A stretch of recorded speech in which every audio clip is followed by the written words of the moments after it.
reflective lens post the Regenerative Futures SA 2026. Of course, this is a conference that took place as convened by Kagiso Trust, and we continue the conversation reflecting on the outcomes of this particular conference with Quinton Naidu of Kagiso Trust. He is, of course, head of socio-economic development at the Trust, and we really are reflecting on what stood out at this conference and what makes this sitting different in really making sure that we are pragmatic in the conversations that we're having. Quinton, let's talk about equity and inclusion. I know that that's also quite a big subject matter for you. You've interrogated it in your writing and, with your studies as well in Cape Town. But regenerative agriculture is discussed as a solution. And I witnessed that it was spoken about as a solution at the conference as well. But who risks being left behind if we're not intentional about how we organize regenerative agriculture in South Africa? Well, thank you for that. Indeed, it's something I've pondered about a lot. Perhaps to start by saying some of our leading contributors in the sector, people like Wandile Seshlobo and many others as well, have spoken about the dualistic nature of our agriculture sector. Yeah. And if I go even further back, our former president, Thabo Mbeki, spoke about a country of two nations, and he likened it to an analogy of a double-story house without a staircase connecting the floors. Yeah. And as Kagiso Trust, we want to be that staircase. I believe that inclusion means bringing everyone together, the big, the small, and the academia, the practitioners themselves, and allowing an interaction to happen in that safe space. And I think that's what we saw at the conference. But even deeper, that is a culture within Kagiso Trust, is that no one left behind. Our investment into communities are in model development. We believe that we develop models, we can also validate other models that we partner with others on, and that those models are for South Africa. So in regenerative agriculture, our investments are going into developing materials like a handbook, developing an eco-versity farm, and hopefully many to follow in the coming years, where others can visit. These farms are not meant to be only in our urban or peri-urban areas, but we're going into rural areas where we believe great potential lies.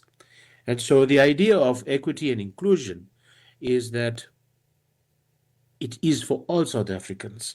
Agriculture may seem at times divided, but we cannot continue to work in our silos. It's one of the biggest challenges facing our country, facing our sector, is that we have a number of independently good initiatives taking place, but very little collaboration. And so we want to be that staircase.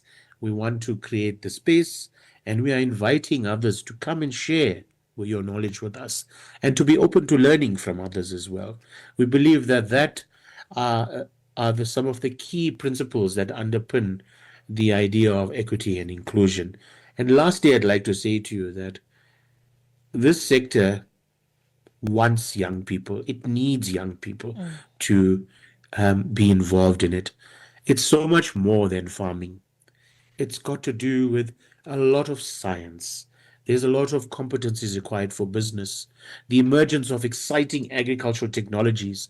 One of our partners is Kula, and we had a few other tech companies as well that demonstrated some of their work at the conference. But there's so much available for young people to embrace. And I think that pathways need to be built for young people, not just to farm, but to embrace this agricultural value chain and to pioneer in these new type of frontiers, which is regenerative agriculture being one of them. So we're excited about it. We know that there is perhaps perceptions that can be changed around what regen farming is, but it's certainly not the greenies on the outside shouting and demanding change. I think South Africa has phenomenal farmers. We produce some of the best products in the world. They go all over the world. And so this is not, regenerative agriculture is not an attack against our current commercial farmers. And many of these farmers are practicing some excellent techniques. So we want to make the knowledge available and deal with the idea of equity inclusion through that knowledge production. 100%, absolutely.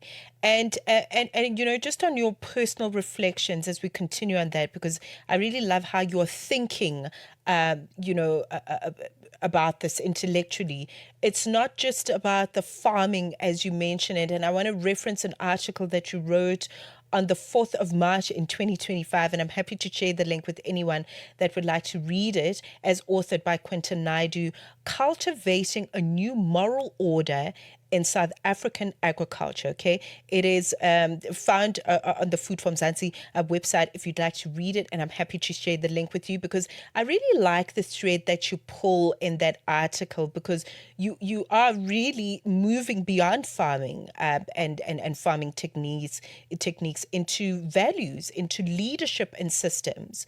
So just drawing on that article as inspiration, Quinton, talk to us about perhaps how, I mean, you know, looking at the conversations at RegenSA, do you feel that there is that moral shift that is beginning to take shape, or do we still have a really long way to go with that? Yes, thank you so much, Macheko, for referencing that.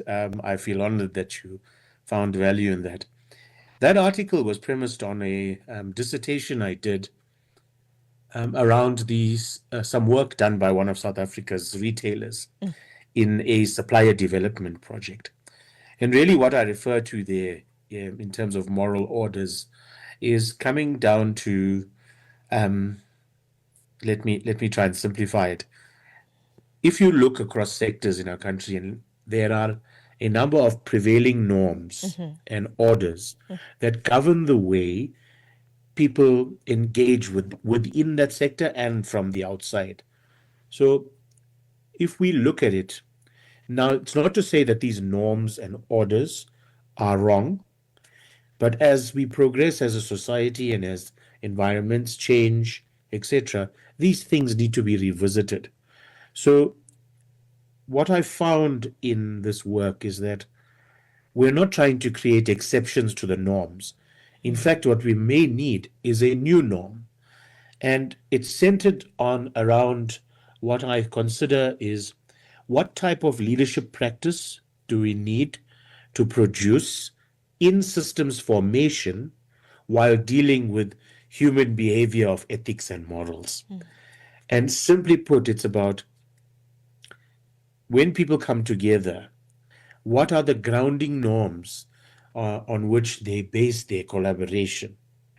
In that article, I refer to clarifying norms. How do we see these things, these norms? And lastly, the organizing norms. Yeah. How do we organize around those things in terms of the activities? And so these set of practices ultimately build relations between people.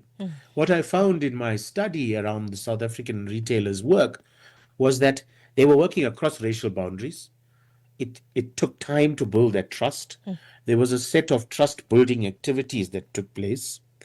And in doing that, they were able to co-create knowledge. It wasn't the technical team's knowledge, and it wasn't just the farmer's knowledge in isolation. There was a true blending and an integration of that. And so I come back to this point that I don't think we need either or solutions. I think that regenerative agriculture provides or creates the conditions for us to come together and say, we have a system of agriculture that is feeding us and it is producing exceptionally well, but is under pressure. We have an emerging practice around regen agriculture that is showing good results and that is already has a form of community of practice. Yeah. How can we bring both that knowledge together and build a runway into a more sustainable future? Because we can see it, Macheko, how volatile our climates are. We hear farmers talking about we have hot and cold seasons. So we have shifting patterns. We have planting patterns that are changing. I mean, there are a lot smarter agricultural people than me that can elaborate on this. But the truth is that the tools of the past, the old norms, may not apply anymore. And so we need to look at what are these new norms, and it cannot be created in isolation.